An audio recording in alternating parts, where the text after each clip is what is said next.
Alhamdulillahi rabbil alamin. Wal 'aqibatu lil muttaqin. Wala 'udwana illa 'alal zalimin. Wassalatu wassalamu ala nabiyyina Muhammadin wa ala alihi wa ashabihi wa man ihtada bihadihi ila yaumiddin, amma ba'd.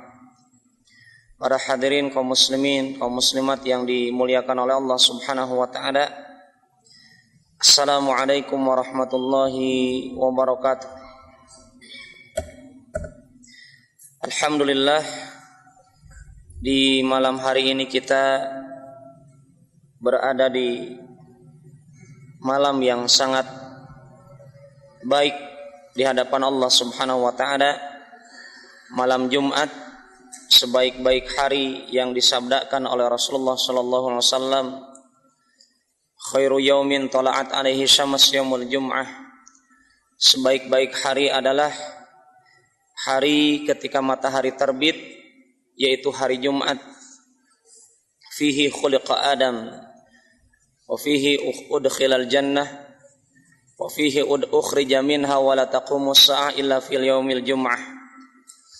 Di hari Jumat diciptakan Abul Bashar, bapaknya para nabi, bapaknya manusia.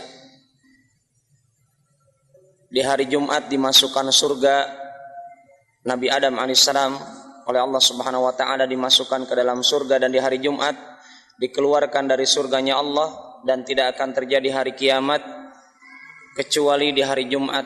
Fa ikhwani, para jamaah yang dimuliakan oleh Allah Subhanahu wa taala, hari ini adalah hari yang terbaik, dan bulan ini juga termasuk hari-hari yang terbaik sebagaimana sabda Rasulullah sallallahu alaihi wasallam.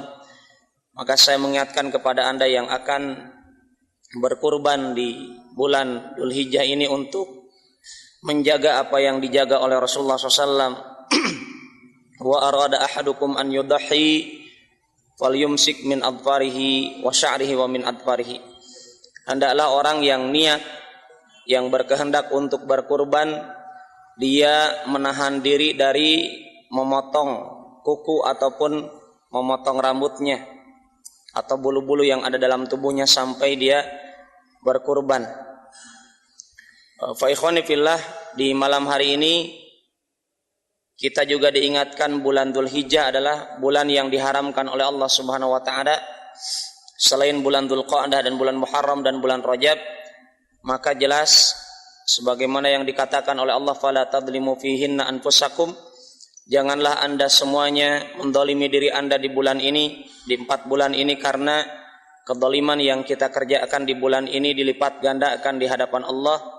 Wal'iyadzubillah, sebagaimana juga orang yang melaksanakan ketaatan di bulan ini dilipat gandakan oleh Allah Subhanahu wa taala. Hal ini sebagaimana yang ditafsirkan oleh sahabat Abdullah ibn Abbas radhiyallahu anhuma, sepupunya Rasulullah sallallahu alaihi wasallam. Malam hari ini kita akan membahas akidah Imam Asy-Syafi'i rahimahullahu ta'ala, Muhammad ibn Idris Asy-Syafi'i, berkaitan dengan asma dan sifat Allah Subhanahu wa ta'ala. Dan sebelumnya telah kita bahas akidah Imam Abu Hanifah, akidah Imam Malik, dan saat ini kita akan membahas perkataan-perkataan Imam Asy-Syafi'i seputar asma dan sifat. Ya. Imam Asy-Syafi'i sebagaimana dikatakan oleh muridnya bernama Ar-Rabi' ibn Sulaiman, beliau berkata, qala Asy-Syafi'i, Imam Asy-Syafi'i berkata, man halafa billah au bismin min asma'ihi fahanath fa'alaihil kafarah. Barang siapa orang bersumpah dengan menyebut nama Allah, ya, contohnya demi Allah, atau demi yang maha rahman, demi yang maha memberi rizki, demi yang maha menyembuhkan, dan seluruhnya adalah nama-nama Allah. Fahanath, kemudian dia melanggar sumpahnya. Misalkan demi Allah saya akan begini, ya, kemudian melanggar sumpahnya, fa'alaihil kafarah, maka dia mesti membayar tebusan. Ya, Kafaratul yamin. Apa itu, Pak? It'amu asyarati masakin au kiswatuhum au tahriru raqabah. Kafarahnya apa? Memberi makan 10 orang miskin. Jadi kalau ada orang bersumpah, demi Allah Pak Ustaz, saya begini, ternyata dia melanggar sumpahnya. Misalkan demi Allah saya tidak akan naik motor. Ini contoh, bukan saya, contoh. Karena saya kendaraannya sekarang motor. Jadi kalau antum bersumpah demi Allah, seseorang bersumpah demi Allah saya tidak akan naik motor, berarti apa? Dia tatkala melanggar sumpahnya ternyata besoknya antum lihat di lampu merah. Antum bukannya yang kemarin bersumpah demi Allah katanya tidak mau naik motor, nah, sekarang naik motor. Waduh, Pak, gimana ini katanya? Ini. Maka kalau orang melanggar, kata Imam Syafi'i, hati-hati dengan jangan menyalahgunakan nama Allah. Karena ini bagian daripada hak Allah, ya. Jangan menyalahgunakan hak Allah. Salah satunya adalah masalah nama, ya. Maka kalau orang bersumpah dengan menamakan dengan sumpahnya dengan menyebut nama Allah, kemudian dia melanggar, tapi ingat, Iwan, yang dimaksud oleh Imam Syafi'i ini adalah sumpahnya dalam perkara ketaatan atau perkara yang mubah, bukan maksiat. Kalau bersumpah dengan nama Allah tapi demi Allah Pak Ustaz saya akan minum minuman keras misalkan, maka jelas antum harus apa? Tidak mentaati niat antum dan harus membayar kafarah. Mari kita lihat perkataan Imam Syafi'i. Orang bersumpah dengan nama Allah dalam perkara yang disyariatkan, kemudian dia melanggar, maka dia mesti apa? Pertama, it'amu asyarati masakin. Memberi makan 10 orang miskin. Au kiswatuhum, kalau tidak sanggup maka beri mereka pakaian yang layak untuk salat, menutup aurat. Ya. Au kiswatuhum au tahriru raqabah. Atau membebaskan budak. Kalau tidak sanggup juga maka saum 3 hari berturut-turut. Ya. Melaksanakan saum 3 hari berturut-turut itu untuk apa? Untuk membayar kafarah antum kalau bersumpah. Maka ikhwan, hati-hati dalam lisan kita dalam bersumpah, ada konsekuensinya. Tayyib. Kemudian waman halafa bi syai'in ghairillah. Ya. Barang siapa orang bersumpah dengan sesuatu selain Allah. Mithlu an yaqula ar-rajul wal ka'bah wa abi wa kada makan fahanat fala kafarata alaih. Kalau orang bersumpah dengan menyebut nama selain Allah demi Ka'bah. Ka'bah ini Allah bukan? Bukan. Ya. Ka'bah itu bukan Allah. Ka'bah itu bongkahan batu yang disusun. Ya. Maka Allah sebutkan penegasannya dalam surat apa? Al-Kafirun, yang kita sembah ketika menziarahi Ka'bah di Masjidil Haram. Allah katakan apa dalam surat Al-Kafirun? Dalam surat Quraisy, "Faliya'budu rabb hadzal bait." Maka sembahlah oleh kalian, ya, sembahlah oleh mereka. Mereka diperintahkan untuk menyembah. Siapa mereka di sini? Orang-orang Quraisy. Sembahlah oleh kalian rabb hadzal bait, pemilik rumah ini, bukan sembahlah rumah ini. Karena Ka'bah itu bukan Allah. Ya. Ka'bah adalah rumahnya Allah Subhanahu wa taala. Taib. Ya, kalau orang bersumpah demi Ka'bah, demi bapakku atau yang semisalnya, kemudian dia melanggar sumpahnya, maka tidak ada kafarah, kata Imam Syafi'i. Tidak ada kafarah, ya. Tidak ada kafarah. Taib, ini berkaitan dengan menggunakan nama Allah dalam bersumpah. Kemudian Imam Syafi'i mengatakan dalam kitab yang lain, kalau tadi kitabnya banyak, Pak. Salah satunya kitab Manaqibus Syafi'i, kemudian juga kitab Adabus Syafi'i, kemudian Al-Hilyah, As-Sunan Al-Kubra Imam Al-Baihaqi, Al-Asma wa Sifat Imam Al-Baihaqi menulisnya, Syarhus Sunnah lil Baghawi, dan seterusnya. Sangat banyak dari perkataan tersebut dikutip oleh para ulama. Kemudian yang selanjutnya adalah perkataan Imam Asy-Syafi'i. Beliau berkata, "Al-qaulu fis sunnati allati ana 'alaiha." Perkataan dalam sunnah yang aku berada di atas sunnah tersebut. Bisa dipahami? Apa itu sunnah, Iwan? Thariqah. Cara, metode hidup beliau yang beliau jadikan pondasi ataupun landasan hidupnya adalah apa itu? Kata beliau, wa ra'aitu ashabana 'alaiha. Demikian juga aku saksikan para sahabatku di atas sunnah tersebut. Yaitu siapa para sahabat Imam Asy-Syafi'i? Bukan ahli filsafat, ya, bukan ahli tasawuf. Beliau dengan tegas mengatakan, siapa ashabuna, siapa sahabat kami ini? Ahlul haditsil ladzina ra'aituhum. Ahlul hadis, ahli yang menjaga perkataan sunnah Rasulullah, itu adalah sahabatnya Imam Asy-Syafi'i. Bukan ahlul kalam, bukan ahlul tasawuf. Imam Syafi'i dengan tegas, siapa sahabat kami? Yang menemani aku dimanapun aku berada, sebagaimana sahabatnya Rasulullah adalah yang menemani Rasulullah dimanapun Rasulullah berada. Maka beliau katakan, Imam Syafi'i berteman dengan ahlul hadis, bukan ahlul kalam, tetapi ahlul hadis. Siapa ahlul hadis? Ahlul hadis yang dikatakan oleh Imam Syafi'i dalam perkataan yang lain apa? Kalau aku ini, kata Imam Syafi'i, menyaksikan sahabat-sahabatku dari ahlul hadis, faka'annani ra'aitu ashaban Nabi sallallahu alaihi wasallam. Jadi Imam Syafi'i yang lahirnya tahun berapa, Pak? 150 Hijriyah. Wafatnya Imam Abu Hanifah, lahirnya Imam Asy-Syafi'i. Beliau katakan apa? Tatkala aku menyaksikan sahabat-sahabatku dari ahlul hadis, seakan-akan aku menyaksikan sahabat-sahabat Rasulullah SAW hidup di masaku. Padahal sahabat Rasulullah SAW meninggal kapan terakhirnya? Tahun 110 Hijriyah. Beliau bukan termasuk, Imam Syafi'i bukan termasuk orang dari kalangan sahabat ataupun tabi'in.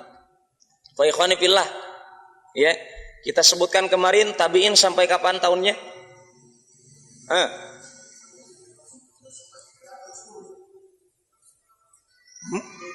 Dari mana itu ilmunya? Ayo loh, ilmunya berbeda-beda ya. Sahabat dari kapan sampai kapan?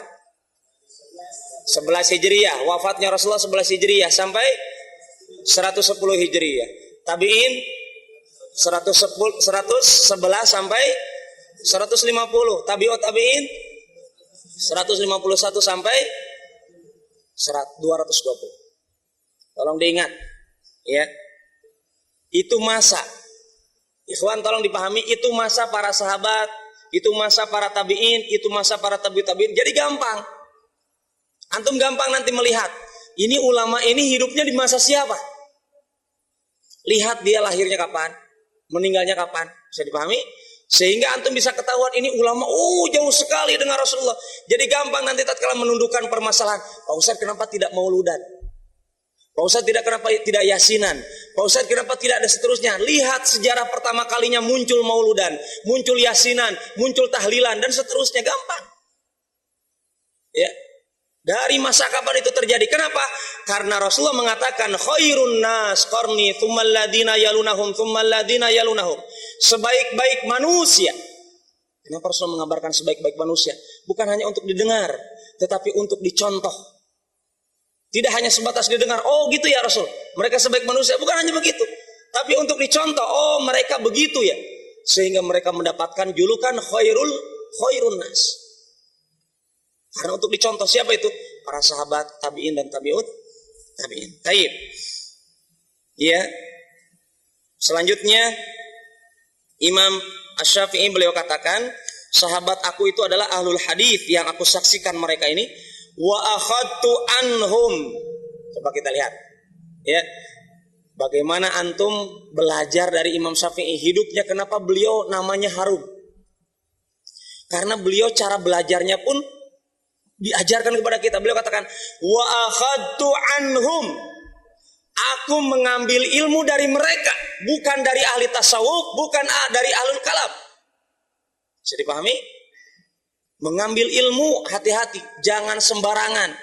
Karena ahlul kalam di masa Imam Syafi'i sama-sama pakai sorban, sama-sama pakai jubah, sama-sama berjenggot, sama-sama ahli ibadah. Tapi catatan kebenaran bukan dilihat dia ahli ibadah atau bukan. Maka Abdullah ibn Mubarak beliau katakan apa? Wa ma afsadad din, dan din Islam itu tidak akan rusak. Siapa yang merusak ajaran Islam? Illal muluk, raja-raja yang tidak menegakkan syariat Islam. Ya, wa ahbarus su, ulama yang jelek, wa ruhbanuha, ahli ibadah yang tidak sesuai tuntunan syariat. Yang merusak Islam itu bukan orang kafir sebenarnya. Yang paling utama adalah musuh dalam selimut, pemimpin yang tidak menegakkan hukum Allah dan Rasul, ulama yang tidak menegakkan hukum Allah dan Rasul, ahli ibadah yang ibadahnya tidak sesuai tuntunan Allah dan Rasul. Maka hati-hati kita menimba ilmu. Imam Syafi'i sudah menyarankan kepada kita, akhadtu anhum, mengambil ilmu itu dari mereka. Siapa mereka ini? Ahlul hadis. Mithlu, seperti siapa? Sufyan. Beliau katakan seperti Sufyan, ya, Ats-Tsauri. Wa Malik, Imam Malik, gurunya Imam Asy-Syafi'i yang kemarin kita sebutkan. Wa ghairihima, dan yang selainnya, ya, dari ahlul hadis. Al-iqrar, apa ilmu yang mereka dapatkan? Apa yang didapatkan Imam Syafi'i dari para ulama ahli hadis? Apa yang beliau katakan? Al-iqraru bi syahadah alla ilaha illallah, menetapkan bahwasanya beliau bersaksi bahwasanya tidak ada yang berhak, tidak ada yang pantas disembah kecuali Allah. Apa maknanya tidak ada yang berhak disembah? Tolong ingat, ikhwan. Kalimat syahadat la ilaha illallah artinya, coba antum renungkan perbuatan antum. Mari kita introspeksi perbuatan kita di hadapan Allah. Itu inti dari kalimat asyhadu alla ilaha illallah. Bukan hanya sekedar ucapan, bukan. Tetapi kalimat syahadat la ilaha illallah adalah intinya apa? Intinya perbaiki perbuatan kita di hadapan Allah. Tauhid uluhiyah. Ya. Jangan memprotes perbuatan Allah kepada kita. Itu tauhid uluhiyah. Tauhid rububiyah. Tauhid uluhiyah adalah tauhid syahadat la ilaha illallah. Maka pantas kenapa Abu Lahab, Abu Jahal, dan abu-abu yang lainnya itu di masa Quraisy hidup dengan Rasulullah SAW. Kenapa mereka dikatakan, ya ammi kul la ilaha illallah tuflihu. Ya ma'syara Quraisy, wahai orang-orang Quraisy, qulu la ilaha illallah, kata Rasulullah. Ucapkan la ilaha illallah tuflihu, kalian akan menang, kalian akan selamat, kalian akan jaya. Kenapa Abu Lahab, Abu Jahal, dan abu-abu yang lainnya, kenapa mereka mendengar kalimat itu langsung apa? Langsung menolak, tidak mengatakan kalimat itu. Kenapa? Karena mereka paham arti itu. Konsekuensinya apa? Konsekuensinya mereka mesti menghancurkan 360 patung yang ada di sekitar Ka'bah. Konsekuensinya mereka tidak boleh mendatangi dukun. Konsekuensinya mereka tidak boleh mempunyai jimat. Konsekuensinya mereka tidak boleh mempunyai sesembahan selain Allah. Konsekuensinya mereka mesti memperbaiki perbuatan mereka di hadapan Allah. Maka mereka tidak mau. Ini kalimat yang pertama. Yang kedua, pelajaran yang berharga dari Imam Asy-Syafi'i tatkala beliau belajar dari para ulama ahli hadis. Beliau katakan, beliau mendapatkan ilmu yang kedua apa? Wa anna Muhammadan Rasulullah. Dan bahwasanya Muhammad itu utusan Allah. Maka kalau ingin amalan ibadah kita diterima oleh Allah, mesti ala Rasulullah SAW. Kalau mesti antum besok berkurban tanggal 10 Zulhijjah, 11 Zulhijjah, 12, 13 Zulhijjah, maka ingat-ingat, ini cara menyembelih saya ini, menyembelih kurban ini, apakah ala Rasulullah atau ala Ustadz? Ya, membagikan daging kurban ini ala Rasulullah atau ala Ustadz? Karena sebagian umat Islam sekarang katanya, di Kendari sebagian, tidak seluruhnya, Pak Ustadz, saya pahami dari Ustadz saya katanya, kalau yang berkurban itu tidak boleh makan daging kurban yang dia kurbankan. Jelas ini menyelisihi sunnah. Kenapa kita katakan menyelisihi sunnah? Karena sunnahnya Rasulullah, sunnahnya utusan Allah, beliau mengajarkan apa? Tatkala menyembelih hewan kurban, beliau juga memakannya. Maka di antara sunnah yang mesti kita hidupkan, tatkala kita berkurban, maka mesti ada daging yang dimakan dari hewan yang kita kurbankan. Untuk apa? Untuk melaksanakan sunnah Rasulullah SAW. Kemudian yang selanjutnya adalah, nah ini berkaitan dengan nama Allah dan sifat Allah. Wa anna Allah ta'ala ala arsyihi fi samaihi yaqrubu min khalqihi kaifa syaa. pelajaran berharga dari para ulama ahli hadis yang diajarkan kepada Imam Asy-Syafi'i, yang juga diajarkan oleh Imam Syafi'i kepada kita semuanya. Beliau katakan apa? Sesungguhnya Allah Ta'ala yang maha tinggi, Allah dia berada di atas arsy-Nya di langit sana. Ya, Imam Syafi'i akidahnya demikian. Allah tidak ada di mana-mana. Hati-hati nih. Orang yang mengatakan Allah berada di mana-mana, katanya madhab antum fikihnya madhab apa? Fikih saya madhab Imam Syafi'i, akidahnya akidah Jahmiyah. Ya, bagaimana mungkin antum ini? Afatu'minuna bi ba'dil kitab wa takfuruna bi ba'd? Apakah Anda meyakini akidahnya Imam Syafi'i sebagian, ajaran Imam Syafi'i sebagian, ditinggalkan sebagian yang lainnya? Anda ambil akidah Imam Jahmiyah, Jahmi ibn Safwan, yang mengatakan Allah berada di mana-mana, di WC. Subhanallah amma yasifun. Maha suci Allah dari apa yang mereka sifatkan. Di pasar, tempat musyawarahnya setan. La haula wala quwata illa billah. Ya, di masjid, Allahnya banyak. Dari mana keyakinan ini? Jahm ibn Safwan. Akidah yang tidak benar. Maka Imam Syafi'i mengajarkan kepada kita, ya ikhwan, kalau betul antum madhab fikih asgornya, fikih kecilnya, fikih ibadah amaliyahnya kita, sholat kita fikihnya Imam Syafi'i, saum kita fikih Imam Syafi'i, zakat kita fikih Imam Syafi'i, kenapa keyakinan Anda akidah Jahm ibn Safwan?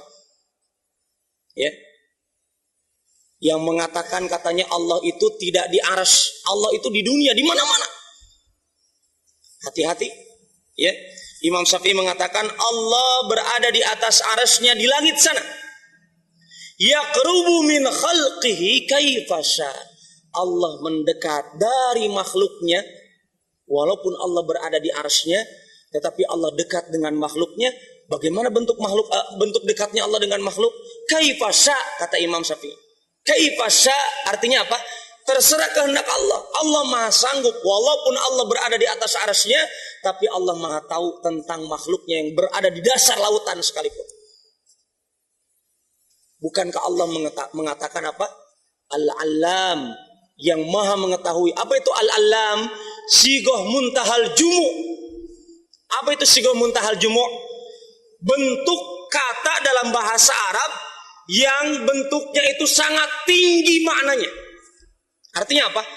Tatkala Allah mengatakan Al-Alam, Allah maha mengetahui. Artinya pengetahuan Allah tiada bandingnya.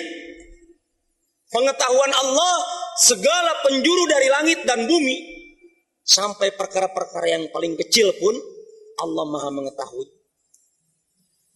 Kemaha pengetahuan Allah, kemaha ilmuan Allah sedemikian. Kenapa Allah katakan Allamul Ghuyub? Allah maha mengetahui perkara yang goib, apalagi perkara yang kasat mata, yang tidak kelihat saja Allah maha mengetahui, apalagi yang bisa dilihat. Ikhwani fillah, Imam Syafi'i mengajarkan kepada kita, walaupun Allah berada di atas arsy-Nya, di langit yang ketujuh, di langit yang paling tinggi. Coba kita lihat, kalau dengan logika, langit tertinggi tersebut mungkin pakai Apollo belum ada yang sanggup sampai saat ini. Ya, tetapi kita dapatkan Nabi Muhammad SAW melaksanakan Mi'raj dari Palestina ke langit tertinggi dalam jangka waktu 1 malam. Betul? Betul. Siapa yang memberikan kemampuan kepada Rasulullah untuk mengadakan perjalanan? Allah yang maha sanggup. Artinya kita hanya mengatakan Shadaqa Muhammad SAW, sebagaimana yang dikatakan Abu Bakar As-Siddiq. Tatkala orang-orang kafir Quraisy mengabarkan, sahabat kamu itu mengabarkan kepada kita, katanya 1 malam mengadakan perjalanan dari Makkah ke Palestina, dari Palestina ke mana? Ke langit tertinggi. Apa yang dikatakan Abu Bakar? Kalaulah yang mengabarkan itu adalah Muhammad utusan Allah, shadaq, dia sudah benar, gak perlu lagi cek and recheck. Itu Abu Bakar mengajarkan kepada kita cara beriman kepada Rasulullah, cara beriman kepada maha tingginya Allah di langit sana. Beliau hanya mengatakan shadaq, itu saja. Iya, maka pantas kalau Abu Bakar dikatakan as-siddiq, yang senantiasa membenarkan berita dari Allah dan Rasulnya. Kemudian beliau katakan wa annallaha ta'ala yanzilu ila sama'id dunya kaifa syaa. Dan Allah Ta'ala senantiasa turun ke langit bumi ini sesuai dengan kehendak Allah. Ada orang yang pernah bertanya kepada Syekh Al-Utsaimin dalam kitab ini, Fatwa Ulama Al-Baladil Haram. Pertanyaannya pendek, jawabannya panjang. Ya, kata orang ini, hal yastalzimu nuzulullahi ta'ala azza wa jalla an yakhluwa al-'arsy minhu amla. Apakah mesti ada ilmu suatu kemestian katanya? Kalaulah Allah turun ke langit bumi, arsy berarti kosong atau tidak? Coba kita lihat, ini logika kan? Betul tidak? Kalau Allah turun ke langit bumi setiap malam, bukankah Rasul mengatakan dengan fi'il mudhari, yanzilu rabbuna tabaraka wa ta'ala ila sama'id dunya kulla lailah fi thuluthil akhir. Ya, Rasulullah SAW mengatakan apa kepada kita? Allah senantiasa turun di setiap malam ke langit bumi di sepertiga malam yang terakhir. Orang ini memahami hadis tersebut, kalau begitu arsy-nya Allah kosong. Betul tidak? Betul. Imam Al-Utsaimin marah. Sama persis seperti Imam Malik marah kepada orang yang kemarin kita katakan. Yang mengatakan Allah itu bukankah berfirman dalam surat Toha? Kalau ini orang ini mengatakan, bukankah Rasulullah bersabda? Kan kurang lebih sama. Sabda Rasulullah adalah dari Allah. Perkataan Allah adalah kebenaran sebagaimana perkataan Rasulullah SAW. Sama-sama wahyu. Orang ini berdalil dengan hadis, orang ini berdalil dengan ayat. Ar-Rahman 'alal arsy istawa. Imam Malik mengatakan dengan bentuk marahnya kepada orang tersebut. Ya, jawabannya sama. Bahkan Imam Al-Utsaimin beliau tambahkan, siapa yang lebih bersungguh-sungguh mengenal Allah, kita atau para sahabat Nabi? Betul tidak? Siapa yang bersungguh-sungguh mengenal Allah, yang rajin ahli ibadah? Siapa yang ahli ibadah di hadapan Allah? Kita atau para sahabat Rasulullah? Orang ini mengatakan, ya jelas para sahabat. Para sahabat tidak bertanya tentang itu. Kenapa antum bertanya?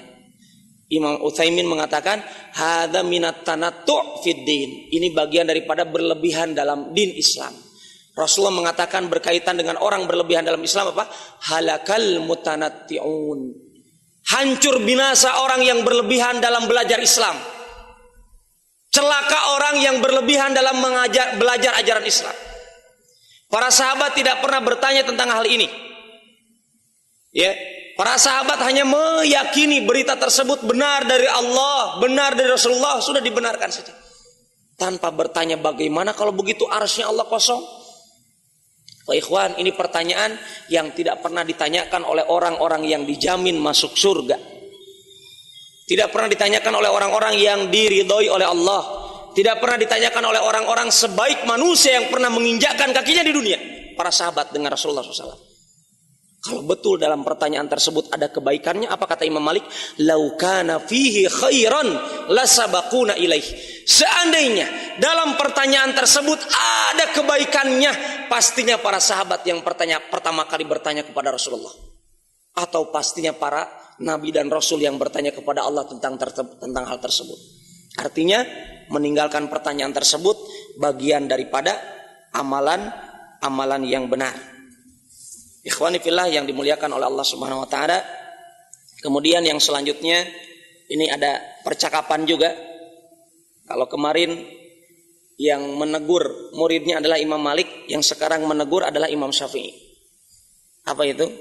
Ada Imam Al-Muzani, muridnya Imam Asy-Syafi'i, beliau katakan, in kana ahadun yukhriju ma fi dhamiri wa ma ta'allaqa bihi khatiri min amri tauhid fasy-Syafi'i.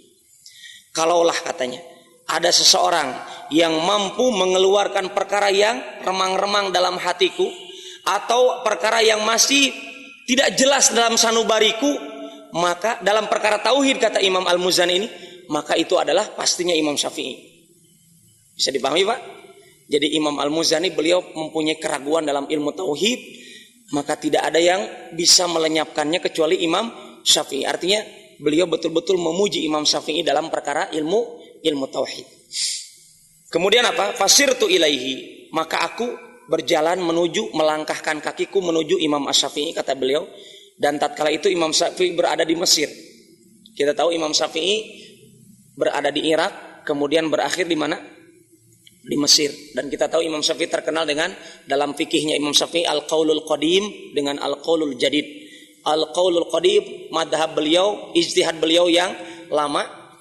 Al-qaulul jadid perkataan beliau, madhab beliau yang baru. Ya, beliau merevisi fatwanya, memperbaiki fatwanya. Tatkala beliau dapatkan oh ini tidak kuat, maka ditinggalkan, yang diambil yang baru di Mesir. Dan beliau meninggal di sana. Tatkala itu beliau berada di salah satu masjid di Mesir. Imam Al-Muzani mendatanginya. Falamma jathautu baina yadayhi. Kemudian tatkala Imam Al-Muzani rahimahullah taala berada di dekat Imam Asy-Syafi'i, berada di hadapannya, mirip dengan kondisi tatkala Rasulullah SAW didatangi malaikat Jibril. Ya, beliau mendatangi Imam Asy-Syafi'i, kondisinya seperti itu. Hajasa fi dhamiri mas'alati tauhid. Kemudian datang lagi perkara-perkara yang masih muskil, yang masih bermasalah tentang perkara tauhid. Belum ada jawaban, kata beliau. Fa'alimtu anna ahadan la ya'lamu ilmak. Ya, beliau katakan apa? Fa'alimtu anna ahadan la ya'lamu ilmak. Famal ladzi 'indak. Coba ini perkataan Imam Al-Muzani.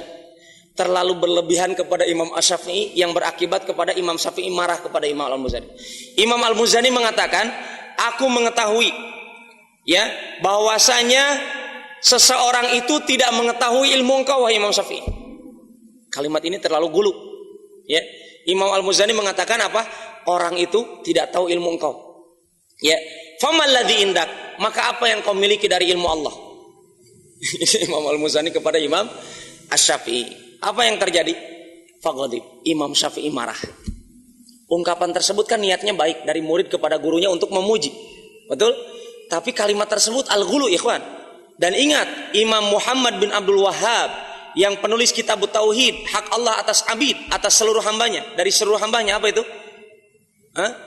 Sababu kufri bani Adam wa tarkuhum dinahum huwal ghulu fis shalihin. Sebabnya kafirnya anak Adam dan sebabnya anak Adam meninggalkan din Islam, sebabnya apa? Karena mereka berlebihan kepada orang soleh. Maka Imam Al-Muzani dinasehati besar-besaran oleh Imam Asy-Syafi'i, jangan berlebihan. Imam Syafi'i marah. Ya, beliau marah, kemudian beliau katakan apa kepada Imam Al-Muzani? Atadri aina anta? Tahukah engkau sekarang ini kamu di mana ini? Negeri siapa ini? Kan ini berada di mana? Di Mesir. Kata Imam Syafi'i, kata Imam Al-Muzani apa? Qultu na'am. Aku katakan, iya aku tahu ini negeri apa? Negeri Mesir. Maka Imam Syafi'i mengatakan, hadzal maudi'ul ladzi aghraqallahu fi Fir'aun.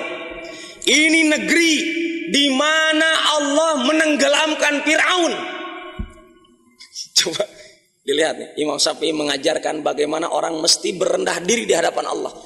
Jangan mengagungkan ulama sampai berposisi menempatkan posisi ulama seperti Allah. Ini negeri Mesir ini, di sini Allah menenggelamkan Fir'aun, kata Imam Syafi'i. Ya. Kemudian, abalaghaka anna Rasulullah sallallahu alaihi wasallam amaraka bisu'ali an dzalik? Apakah ada ilmu dari Rasulullah bahwasanya engkau diperintahkan oleh Rasulullah untuk bertanya tentang hal itu kepadaku? Artinya apa? Bertanya tentang ilmu yang katanya tidak ada yang tahu tentang ilmu engkau, maka sampaikan kepadaku ilmu yang belum diketahui orang lain. Yang sebagian orang tasawuf mengatakan ilmu laduni. Min ladun itu dari dipetik dari apa? Surat Al-Kahfi. Ya. Ilmu laduni itu katanya ilmu rahasia antara seseorang wali Allah dengan seseorang yang lain. Yang itu ilmunya kalau level antum itu masih syariat, antum nggak tahu ilmunya. Belum tahu rasanya ilmu tersebut katanya. Jadi antum belum makomnya. Jadi antum belum pantas belajar ilmu itu katanya. Padahal ilmunya Rasulullah semua level bisa. Mau orang Arab Badui kah? Mau orang Arab mantan Badui kah? Dan seterusnya. Orang kota, orang kampung sama. Kalau antum belajar pasti antum jadi ulama. Maka kita dapatkan ulama Ahlus Sunnah wal Jamaah tidak ada akidah prinsip makom tertentu. Ya, ilmu laduni itu bukan istilah Ahlus Sunnah wal Jamaah. Maka kita dapatkan Kalau ulama Ahlus Sunnah wal Jamaah mereka belajar Al-Quran hadis dengan serius, dengan cara yang benar, maka kita dapatkan Imam Bukhari bukan orang Saudi, bukan orang Quraisy, tapi beliau menjadi ulama hadis nomor 1. Imam Muslim, ya, Asy-Syaibani kita dapatkan bukan orang Mekah, bukan orang Madinah, tapi kenapa? Karena Allah berikan dia ilmu Al-Quran hadis dengan pemahaman yang benar, walaupun bukan keturunan Ahlul Bait, tetapi beliau adalah orang ahli hadis setelah Imam Bukhari. Artinya apa? Belajar ilmu Al-Quran hadis tidak mesti harus ada ilmu laduni seperti itu. Maka Imam Syafi'i beliau katakan, ya, tatkala beliau mendapatkan Imam Al-Muzani seperti itu berlebihan, apakah Rasulullah memerintahkan hal itu? Menanyakan untuk bertanya kepadaku hal tersebut? Maka Imam Al-Muzani mengatakan, la. Hal takallama fihi sahabah, apakah para sahabat Rasulullah SAW berbicara tentang hal itu? Artinya para sahabat pernah mengatakan kalau nanti bertemu Imam Syafi'i tanyakan tentang itu? Tidak ada. Rasulullah juga hadisnya juga mengatakan tidak ada. Kemudian apa? Kata Imam Syafi'i, atadri kam najman fis sama. Tahukah engkau berapa bintang di langit? Bisa dipahami, Pak? Ya. Berapa bintang di langit? Pernahkah antum berhitung, wahai Muzani? Bintang di langit ada berapa? Kata Imam Al-Muzani, lah, aku belum pernah tahu berapa bintang di langit. Qala fakaukab minha ta'rif jinsahu wa tulu'ahu wa ufulahu mimma khuliq. Ya. Planet-planet itu, ya. Engkau tahu enggak jenis-jenis planet itu? Sebesar apa bentuknya, bahannya dari apa? Ya. Munculnya kapan? Tenggelamnya kapan? Kelihatannya kapan? Diciptakan dari apa? Tahu enggak engkau? Maka Imam Al-Muzani mengatakan, la. Maka Imam Syafi'i mengatakan, fasyai'un tarahu bi'ainika minal khalqi lasta ta'rifuhu tatakallam fi ilmi khaliqih. Engkau itu katanya, dalam perkara-perkara yang kasat mata yang bisa engkau lihat saja engkau tidak tahu ilmunya. Sekarang engkau mau bertanya tentang perkara-perkara ilmunya Allah yang menciptakan, itu perkara yang bisa dilihat. Ya. Masalah yang kelihatan saja tidak bisa engkau dapatkan ilmunya. Sekarang antum mau mempelajari perkara yang gaib yang tidak antum dapatkan ilmunya. Yang mesti pertama kali dipelajari mana? Yang bisa kelihatan dulu. Ya. Maka kaidah usul fikih mengatakan, ulama usul fikih mengatakan apa, Pak? Taklif ma la yutaq la yajuz. Ya. Membebani syariat kepada seseorang yang orang tersebut belum mampu memikul syariat tersebut diharamkan oleh Allah. Berdasarkan firman Allah. Kaidah ini berdasarkan firman Allah apa? La yukallifullahu nafsan illa wus'ah. Ya, tidak ada pembebanan syariat oleh Allah kepada suatu jiwa kecuali sesuai kemampuan dirinya. Maka saya yakinkan kepada diri kita semuanya, jangan membebani kepada umat Islam perkara-perkara yang mereka tidak sanggup. Harus begini, sekarang masanya zamannya ini, menegakkan itu. Padahal umat Islam saat ini boro-boro sanggup, boro-boro paham istilah itu. Akhirnya berkoar-koar tentang perkara-perkara yang tidak jelas. Ya, meninggalkan perkara-perkara yang mestinya mereka kerjakan. Maka Imam Asy-Syafi'i beliau katakan, ya, setelah itu beliau bertanya tentang masalah wudu. Coba kita lihat, Imam Syafi'i ditanya tentang ilmu-ilmu yang hanya diketahui oleh Imam Syafi'i, kata Imam Al-Muzani, kemudian ditegur dengan perkara tadi. Kemudian Imam Syafi'i baru mengetes Imam Al-Muzani tentang perkara wudu. Ya, maka Imam Al-Muzani salah dalam menjawab masalah wudu. Padahal wudu kapan, Pak? Tiap hari dikerjakan. Ya. Kemudian apa kata Imam Asy-Syafi'i? Syai'un tahtaju ilaihi fil yaum khamsa marrat tada ilmahu. Ya. Sesuatu itu perkara wudu saja. Ya, yang kau itu butuh minimalnya 5 kali sehari semalam, engkau tidak tahu ilmunya. Banyak orang memberatkan diri untuk belajar yang berat-berat.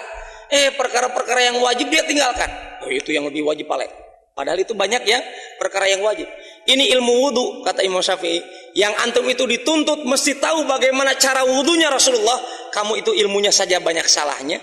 Ya, tatakallaf ilmal khaliq, engkau membebani diri untuk mengetahui ilmu Allah. Ya.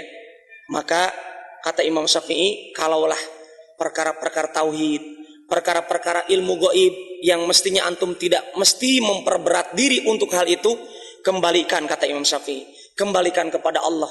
Renungi firman Allah Subhanahu wa taala.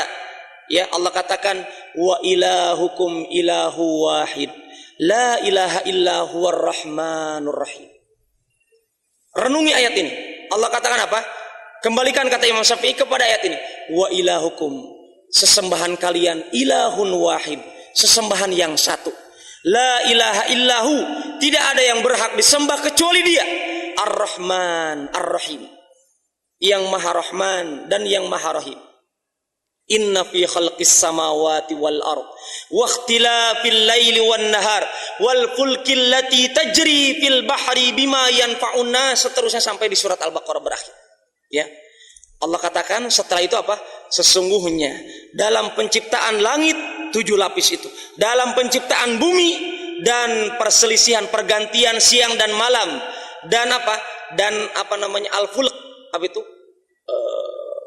Al-fulk ini adalah perahu yang berlayar di lautan, bima yanfa'un nas, yang memberikan manfaat kepada manusia. Artinya apa Pak Ikhwan? Kalau antum dipaksa oleh setan dalam diri antum untuk dibisiki tentang memikirkan zatnya Allah, tentang memikirkan perbuatannya Allah, kembalikan kepada apa? Ayat ini. Ya, Allah mengajarkan kepada kita kalau berkaitan dengan zat Allah, dengan sifat Allah, mesti kembali kepada Al-Quran dan hadis.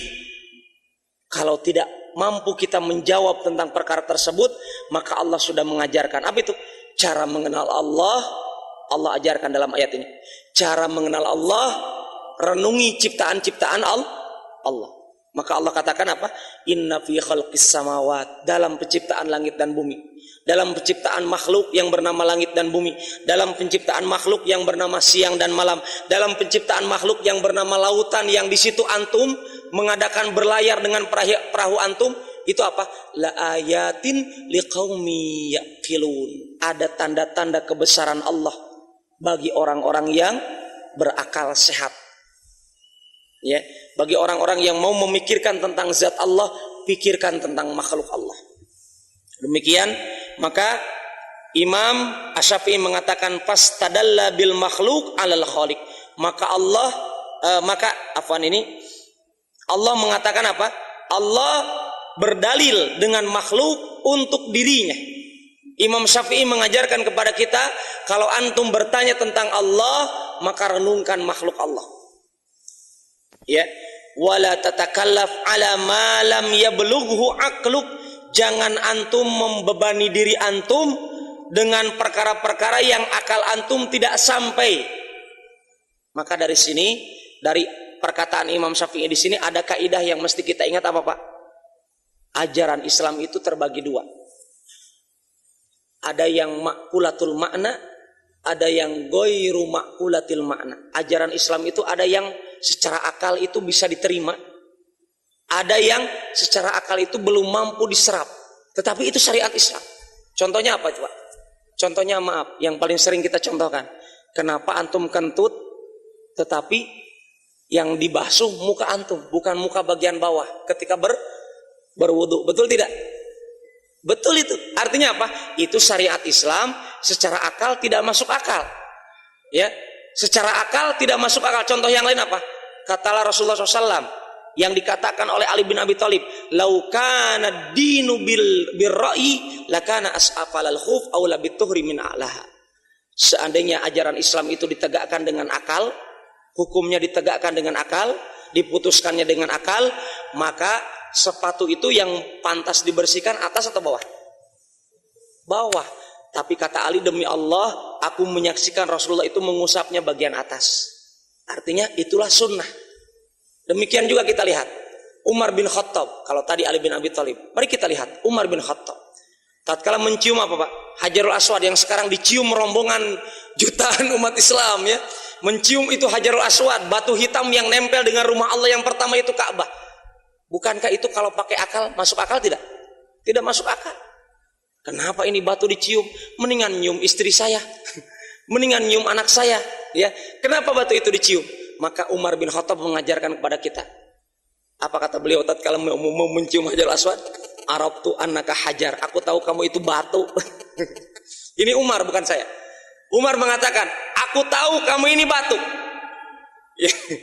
La tanfa wa la tadur. Kamu itu tidak bisa memberikan manfaat, kamu juga tidak bisa mencegah bahaya. Itu Umar mengajarkan kepada kita akidah, keyakinan bahwasanya batu ponari itu tidak ada apa-apanya dibanding batu Hajarul Aswad yang sudah jelas kata Rasulullah dari surga. Batu Ponari dari mana? Dari comberan mungkin. Ya, jelas comberannya. Lah ini jelas surganya. Yang sekarang jelas surganya saja itu batu dikatakan oleh Umar, kamu tidak bisa memberikan manfaat, tidak bisa memberikan madarat, tidak bisa mencegah madarat. Kemudian kata Umar, seandainya aku tidak menyaksikan Rasulullah mencium kamu, aku tidak mau mencium kamu. Maka tatkala bapak-bapak mencium Hajarul Aswad, niatnya apa? Niatnya tolong diperbaiki. Niatnya bukan mencari berkah. Ya, niatnya hanya mengikuti sunnah. Niatnya hanya ta'abudi. Niatnya hanya ta'abudi. Contohnya sama seperti bapak-bapak nanti sholat isya. Kenapa Pak Ustaz sholat isya 4 rakaat? Bukan 8 rakaat? Karena sholat isya bilangannya itu, rakaatnya itu adalah bentuknya ta'abudi. Kita tidak dituntut untuk mencari berkah dalam jumlah rakaat itu. Kita dituntut untuk mentaati Rasulullah yang sholat isyanya 4 rakaat. Sudah selesai. Sama seperti mencium Hajarul Aswad. Jangan diniatkan dalam angka 4 rakaat itu cari berkah. Dalam mencium Hajarul Aswad itu jangan diniatkan mencari berkah. Kenapa? Karena tidak ada kebaikannya dalam mencium Hajarul Aswad itu. Kebaikannya apa, Pak? Satu, apa itu? Mengikuti sunnah. Itu saja. Ya, dalam batunya tidak ada kebaikan. Tetapi dalam menciumnya, karena Rasulullah menciumnya, mengikuti sunnahnya Rasulullah, itu adalah kebaikan. Jadi itu dirinci. Tayyib, demikian pembahasan kita pada malam hari ini. Semoga bermanfaat. Sudah masuk waktu isya. Ini ikhwan dan para jamaah yang dimuliakan oleh Allah Subhanahu wa taala, waktu kita sekarang lebih mundur apa lebih maju?